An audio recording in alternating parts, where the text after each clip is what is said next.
నమస్తే. భారతదేశంలో ఇప్పుడు విద్యార్థి ఉద్యమాలు తీవ్రస్థాయికి చేరుకున్నాయి. ఢిల్లీ అట్టుడికిపోతోంది. అయితే ఇప్పుడు ఈ విద్యార్థి ఉద్యమాలలో అటు రాజకీయ నాయకులు కూడా ఎంటర్ అయిపోయి విద్యార్థి ఉద్యమాలను ఇప్పుడు కొత్త పంతాకి తీసుకెళ్లారు. అయితే ఇక్కడే అందరికీ డౌట్ వస్తుంది. ఇవి నిజమైనటువంటి విద్యార్థి ఉద్యమాలైనా, వీటిని అడ్డం పెట్టుకునేసి భారతదేశంలో ఉండేటువంటి ప్రాంతీయ పార్టీలు లేకపోతే కాంగ్రెస్ లాంటి పార్టీలు చలిగాచుకుంటున్నాయని చెప్పి ఇప్పుడు దేశమంతా కూడా పెద్ద ఎత్తున చర్చ జరుగుతోంది. అయితే ఒకసారి నిజాలను మనం గమనించినట్లయితే, neat examination question paper leak అయిన తర్వాత కాక్రోచ్ పార్టీ అధ్యక్షుడు అభిజిత్ దిబ్కే దీనికి నిరసనగా పార్టీని స్థాపించడం, ఆ తర్వాత చాలా రోజుల నుంచి ఆందోళన చేయడం జరుగుతూనే ఉంది. కానీ గతంలో ఈ ఉద్యమం ఇంత తీవ్ర స్థాయిలో జరగలేదు.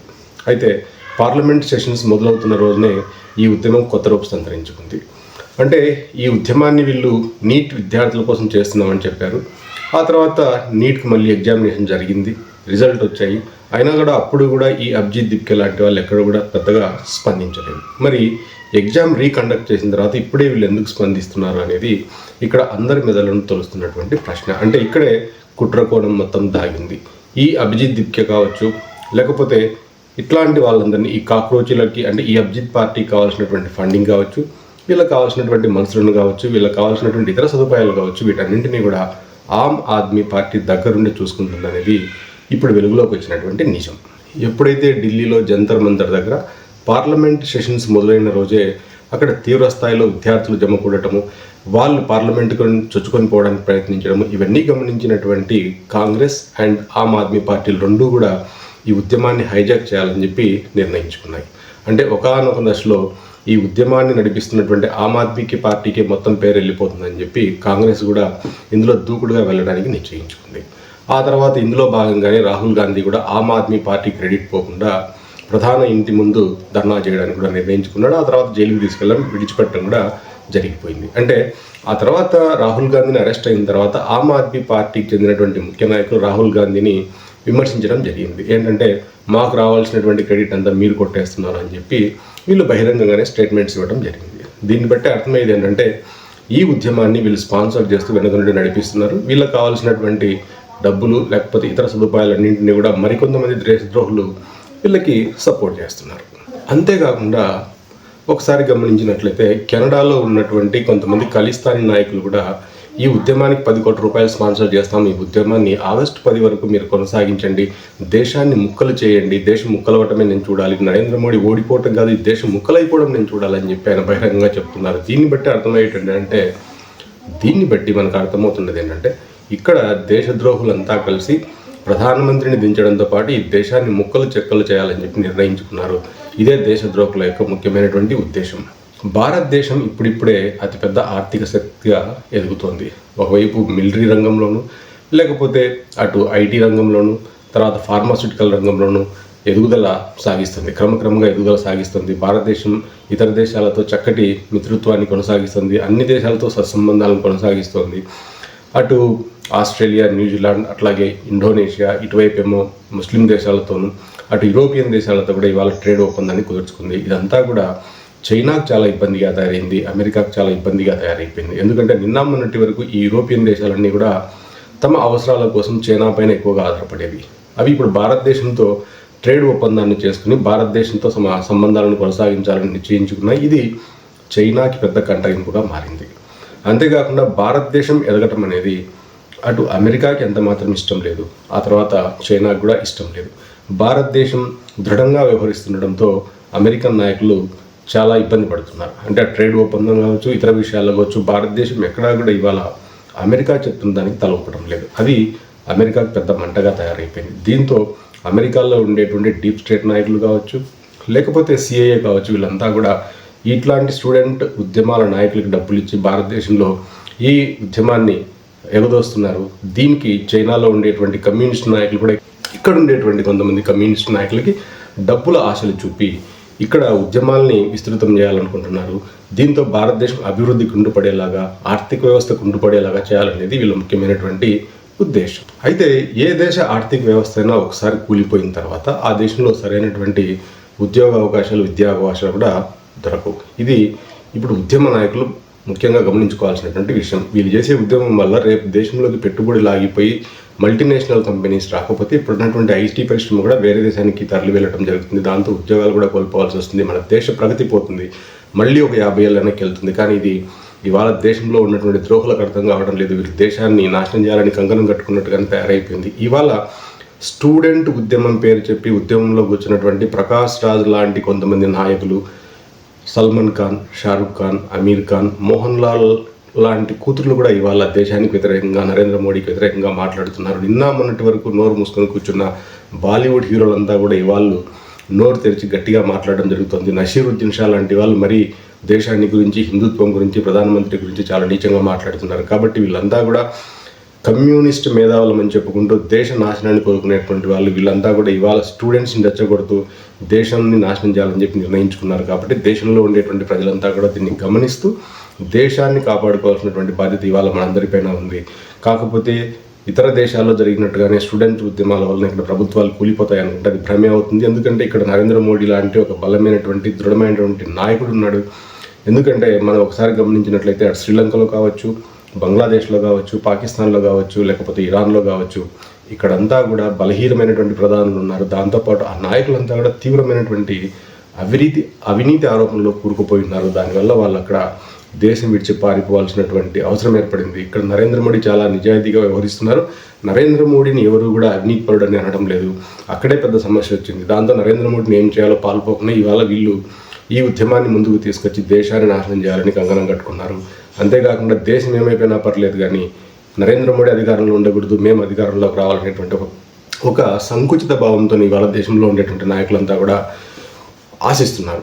దీనికి రాహుల్ గాంధీ, అటు ఆమ్ ఆద్మీ లాంటి పార్టీలు ముందుకు ఎగదొస్తున్నాయి. ఆమ్ ఆద్మీ పార్టీ రాబోయే పంజాబ్ ఎన్నికల్లో గెలవడానికి దీనంతా కూడా చేస్తుంది అనేది ఇప్పుడు కేంద్ర ప్రభుత్వానికి అందుతున్నటువంటి నివేదిక. దీంతో ఎప్పుడైతే ఆమ్ ఆద్మీ పార్టీ రంగంలోకి ముందుకు వచ్చిందో ఆ తర్వాత కాంగ్రెస్ కూడా దీన్ని గమనించి ఆమ్ ఆద్మీ పార్టీ క్రెడిట్ పోకూడదని చెప్పి వీళ్ళు కూడా ఇవాళ ముందుకు వచ్చారు. ఇక్కడే కాంగ్రెస్కి అనుబంధంగా ఉన్నటువంటి విద్యార్థి సంఘాలు, విద్యార్థి నాయకులు కూడా ఈ ఉద్యమంలో కీలక పాత్ర పోషిస్తూ ఈ మొత్తం ఉద్యమాన్ని దేశమంతా ఎగదోస్తున్నారు. అయితే ఉద్యమం మొదలైపోయినప్పుడు అక్కడ ఉన్నటువంటి విద్యార్థులు చాలా తక్కువ సంఖ్యలోనే ఉన్నారు. ఎప్పుడైతే ఆమ్ ఆద్మీ పార్టీ ఈ ఉద్యమానికి కావాల్సినటువంటి ఆర్థిక వనరులను, ఇతర వనరులను కల్పించిందో ఆ తర్వాతే ఆమ్ ఆద్మీ పార్టీ అటు పంజాబ్, ఢిల్లీ లేకపోతే ఇతర రాష్ట్రాల నుండి వాళ్ళకు అనుకూలంగా ఉండేటువంటి విద్యార్థులను అక్కడికి తీసుకొచ్చి ఈ ఉద్యమంలో కీలక పాత్ర పోషించేలాగా చేసింది. ఆ తర్వాతే ఈ విద్యార్థులంతా కూడా ఢిల్లీలో పెద్ద ఎత్తున ఆందోళనలు చేయటము, ఆ తర్వాత పోలీసులపైనే తిరగబడి కొట్టడము, మీడియాలో ఉన్నటువంటి వ్యక్తులను కొట్టడం జరుగుతూ ఉంది. అయితే దీనికి వ్యతిరేకంగా ఇవాళ బీబీసీ లాంటి సంస్థలు కూడా భారతదేశంలో పోలీసులు చేస్తున్న దాన్ని చిత్రీకరిస్తున్నారు. కానీ విద్యార్థులు పోలీసులను కొట్టడానికి కానీ, విద్యార్థులు పార్లమెంట్ మీదకి దాడికి ప్రయత్నించడానికి కానీ చూపడం లేదు. కాబట్టి ప్రపంచ మీడియా ఇవాళ భారత్ని కార్నర్ చేసి భారత్లో పెట్టుబడులు రాకుండా ఉండడానికి ఇక్కడ హింస ప్రజ్వరిల్లుతోంది. భారతదేశం పూర్తి నిప్పుల కుంపటి మీద ఉందని చెప్పే ప్రయత్నం చేస్తున్నాయి. కాబట్టి మన మీడియానే వీళ్ళకు ఉప్పందిస్తుంది. భారతదేశంలో ఉండేటువంటి చాలా మీడియా హౌసెస్ కూడా ఇవాళ నరేంద్ర మోడీ ఉండటం అనేది నచ్చడం లేదు. వీళ్ళంతా కూడా దేశద్రోహానికి ఒడగొడుతున్నారు. నరేంద్ర మోడీకి ఈ ఉద్యమాలు అనేవి కొత్త ఏం కాదు. అప్పట్లో గోద్రా అల్లర్లు కావచ్చు, ఆ తర్వాత గుజరాత్లో జరిగినటువంటి ఈ బీసీ నాయకులు చేసినటువంటి ఉద్యమాలు కావచ్చు, రిజర్వేషన్ల ఉద్యమాలు కావచ్చు, రైతు ఉద్యమాలు కావచ్చు, ఆ తర్వాత వెస్ట్ బెంగాల్లో మమతా బెనర్జీ జరిపించినటువంటి ఆందోళనలు కావచ్చు. సో ఇవన్నీ నరేంద్ర మోడీ చాకచక్యంగా వీటిని వీటన్నింటినీ నరేంద్ర మోడీ చాలా నిశ్చితంగా గమనిస్తూ వాటిని చాలా కఠినంగా అణిచివేయడం జరిగింది. కాబట్టి ఈ ఉద్యమాన్ని కూడా నరేంద్ర మోడీ రాబోయే రోజుల్లో ఆచితూచి అడుగు వేస్తూ నిదానంగా దీన్ని కంట్రోల్ చేయగలిగేటువంటి శక్తి సామర్థ్యాలు ఆయనకున్నాయి. కాకపోతే దేశం పెద్దదవటము, చాలా రాష్ట్రాలు ఉండటం వల్ల ఇక్కడ మనకి ప్రతి రాష్ట్రంలో ఏదో ఒక దగ్గర అలజడులు జరుగుతూ ఉంటాయి. దీన్ని అదుపు చేయడానికి కొద్దిగా ఎక్కువ సమయం తీసుకోవచ్చు. మేబీ జనవరి, ఫిబ్రవరి వరకు పట్టేటువంటి అవకాశం ఉంటుంది. కాబట్టి నరేంద్ర మోడీ ఎట్టకేలకి చాలా నిశ్చితంగా గమనిస్తూ, మరింత పదునుగా ఆలోచిస్తూ, మరింత కఠినంగా చట్టాలను రూపొందిస్తూ, మరింత కఠినంగా వ్యవహరిస్తూ ఈ ఉద్యమాలని కంట్రోల్ చేసేటువంటి అవకాశం అయితే బలంగానే కనిపిస్తుంది. ఇప్పటికే ఎన్ఐఏ దేశద్రోహులందరినీ వాళ్ళ ఫోన్ కాల్స్ని లేకపోతే వాళ్ళ డేటాని వాళ్ళు ఎక్కడి నుంచి వచ్చారంటేటువంటి విషయాన్ని మొత్తం క్రోడీకరిస్తుంది. కాబట్టి రాబోయే రోజుల్లో ఈ విద్యార్థుల ముసుగులో చాలామంది నాయకులు చేస్తున్నటువంటి తంపులను కూడా ఇవాళ ఎన్ఐఏ వాళ్ళ ఫింగర్ ప్రింట్స్ సేకరించి పోలీస్ స్టేషన్లకు పంపిస్తుంది. ఆ తర్వాత వీళ్ళందరికీ వీసాలు, ఆ తర్వాత ఏ గవర్నమెంట్ ప్రైవేట్ ఉద్యోగాలు కూడా వీళ్ళని తీసుకోకుండా కఠినమైనటువంటి చట్టాలు చేసేటువంటి అవకాశం ఉంటుంది. కాబట్టి ఇవాళ ఈ ఉద్యమంలో భారతదేశంలో ఉండేటువంటి విద్యార్థుల కంటే కూడా బంగ్లాదేశ్, పాకిస్తాన్ నుంచి వచ్చి భారతదేశంలో అక్రమంగా ఉండేటువంటి కొంతమంది ముస్కరులే ఈ ఉద్యమంలో కొంచెం క్రూరమైనటువంటి పాత్ర పోషిస్తున్నట్టుగా కూడా మనకు తెలుస్తుంది. ఎందుకంటే వీళ్ళు ఈ ఉద్యమాన్ని పక్కదారి పట్టించి దాడులు చేయడము, మనుషులను చంపడము, లేకపోతే గాయపరచడం చేసి ఈ ఉద్యమాన్ని మరింత ఉద్రేకంగా మార్చేటువంటి ప్రయత్నాలు చేస్తున్నారు.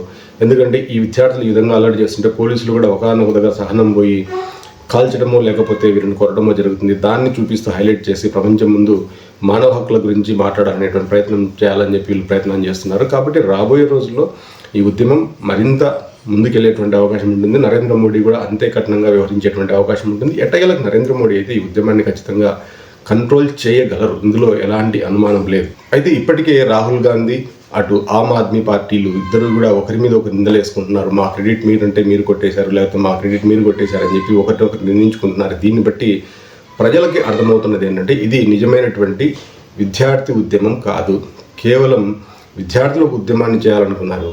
వీళ్ళని ముందు పెట్టి రాజకీయ నాయకులు ఎందులోకి ఎంటర్ అయిపోయి ఈ ఉద్యమాన్ని పూర్తిగా పక్కదావ పట్టిస్తున్నారు.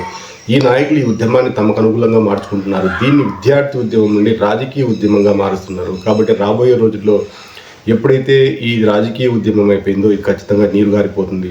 ఎందుకంటే ఏ ఉద్యమమైనా ప్రభుత్వానికి వ్యతిరేకంగా ఎక్కువ రోజులు చేయలేరు, కొన్ని రోజులు చేయగలుగుతారు. ప్రభుత్వం కూడా వీళ్ళు చేసేటువంటి అన్ని డిమాండ్లకు ఒప్పుకునేటువంటి పరిస్థితి ఉండదు. కాబట్టి రాబోయే రోజుల్లో ఈ విద్యార్థి ఉద్యమం అనేటువంటిది ఖచ్చితంగా పక్కదారి పడుతుంది, తప్పుదారికి వెళ్ళిపోతుంది. ఎందుకంటే ఇందులోకి రాజకీయ నాయకులు ఎంటర్ అయిపోయారు. రాజకీయ నాయకులు తమ స్వార్థం కోసం ఏ ఉద్యమాన్ని ఉపయోగించుకుంటారు. కాబట్టి ఖచ్చితంగా ఈ ఉద్యమం వలన విద్యార్థులకు మేలు జరగకపోగా విద్యార్థులకు మరింత కీడు జరుగుతుంది. కాబట్టి రాబోయే రోజుల్లో విద్యార్థులు ఎక్కడా కూడా అహింసా కార్యక్రమాల్లో పాల్గొనకుండా చాలా శాంతియుతంగా ఉద్యమాలు చేసినట్లయితే చాలా బాగుంటుంది. కానీ ఇట్లా హింసాపూరితమైనటువంటి ఉద్యమాల్లో విద్యార్థులు పాత్ర పోషిస్తే తర్వాత వాళ్ళు చాలా తీవ్రమైనటువంటి ఇబ్బందులను ఫేస్ చేయాల్సి వస్తుంది. ఎందుకంటే ఒక్కసారి ఎఫ్ఐఆర్ నమోదైతే వాళ్ళకి అటు ప్రైవేట్ సంస్థలో కానీ గవర్నమెంట్ సంస్థలో కానీ లేకపోతే విదేశాలకు వెళ్ళాలన్నా కూడా చాలా ఇబ్బందిగా తయారవుతుంది. కాబట్టి పిల్లలు ఈ ఉద్యమంలో పాల్గొంటున్నప్పుడు ఆచితూచి అడుగేయాల్సి ఉంటుంది. ప్రభుత్వానికి వ్యతిరేకంగా ప్రభుత్వ ఆస్తులను ధ్వంసం చేయడము, లేకపోతే ప్రైవేట్ ఆస్తులను ధ్వంసం చేయడము, వ్యక్తులను కొట్టడము, దూషించడము, మతాలను దూషిస్తూ ఇక్కడ ఒక రకమైనటువంటి ఆందోళనను రేకెత్తించడం చేయడం అనేటువంటివి పూర్తిగా మానుకోవాలి. కాబట్టి ఈ ఉద్యమం అనేటువంటిది కొన్ని రోజులు అయితే ఖచ్చితంగా జరుగుతుంది. నరేంద్ర మోడీ దీన్ని కఠినంగా అణచివేయగలిగినటువంటి శక్తి సామర్థ్యాలు కూడా ఉన్నాయి. కాబట్టి నరేంద్ర మోడీ దీన్ని ఖచ్చితంగా కంట్రోల్లోకి తేగలరు. కాబట్టి ఈ ఉద్యమం అనేటువంటిది అయితే ఇప్పుడు రాజకీయ నాయకులు హైజాక్ చేయబోతున్నారు. కొన్ని రోజులు రాజకీయ నాయకులు తమకి అనుకూలంగా మార్చుకోవడానికి ప్రయత్నం చేస్తారు. ఇందులోనే అటు సిపిఐ, సిపిఎం చెందినటువంటి నాయకులు కూడా చైనా డైరెక్షన్లో పనిచేస్తూ ఇక్కడ ఉద్యమాన్ని రెచ్చగొట్టే ప్రయత్నం చేస్తున్నారు. మరికొంతమంది నాయకులను గమనించినట్లయితే అటు బంగ్లాదేశ్, పాకిస్తాన్ నుంచి వచ్చినటువంటి సెటిలర్స్ కూడా ఇక్కడ రాళ్ళు రువ్వుతున్నారు. ఈ రాళ్ళు రువ్వే అలవాటు ఒక వర్గానికి మాత్రమే ఉంటుంది. కాబట్టి దీన్ని బట్టి మనకు అర్థమయ్యేది ఏంటంటే ఈ ఉద్యమంలో అసలైనటువంటి విద్యార్థుల కంటే కూడా సంఘ వ్యతిరేక శక్తులు చేరున్నాయి. ఒకవేళ పొరపాటున అటు జంతర్ మంతర్ కావచ్చు, లేకపోతే దేశంలో ఉన్నటువంటి వివిధ నగరాల్లో పెద్ద ఎత్తున ఉద్యమాలు జరుగుతున్నాయి. ఇలాంటి సందర్భాల్లో ఎవరైనా తీవ్రవాదులు ఇక్కడ చేరి ఏదైనా బాంబులు పేల్చడం కానీ లేకపోతే తీవ్రవాద చర్యలకు పాల్పడినట్లయితే దేశం భారీ మూల్యం చెల్లించుకోవాల్సినటువంటి పరిస్థితి ఏర్పడుతుంది. ఎందుకంటే ఇక్కడ ఈ ఉద్యమాల పేరు చెప్పి విద్యార్థులు కూడా పోలీసులను వాళ్ళ పని చేయనీయటం లేదు, లేకపోతే నిఘా సంస్థలను వాళ్ళ పని చేయనీయటం లేదు. కాబట్టి రేపు పొద్దున్న ఏదైనా జరగకూడదు ఏదైనా జరిగితే దేశంలో పెద్ద ఎత్తున అల్లర్లు జరిగేటువంటి అవకాశం ఉంటుంది. తీవ్రవాదులు ఇది సరైనటువంటి అవకాశంగా భావించి దేశమంతటా ఏదైనా తీవ్రవాద చర్యలకు పాల్పడేటువంటి అవకాశం కూడా ఉంటుంది. కాబట్టి ప్రతి ఒక్కరు చాలా జాగ్రత్తగా ఉండేటువంటి అవకాశం ఉంటుంది. కాబట్టి ఇప్పటికైతే ఈ విద్యార్థి ఉద్యమం రాబోయే రోజుల్లో ఖచ్చితంగా రాజకీయ ఉద్యమంగా మారుతుంది. రాజకీయ నాయకులు ఈ ఉద్యమాన్ని తమ చేతుల్లోకి తీసుకుంటారు, వాళ్ళు తమకు అనుకూలంగా ఈ ఉద్యమాన్ని మార్చుకుంటారు. కాబట్టి విద్యార్థి నాయకుల పాత్ర కేవలం నామమాత్రం అవుతుంది. కాబట్టి విద్యార్థి నాయకులు ఈ ఉద్యమం పేరు చెప్పి ప్రభుత్వం నుండి ఏమీ సాధించలేరు.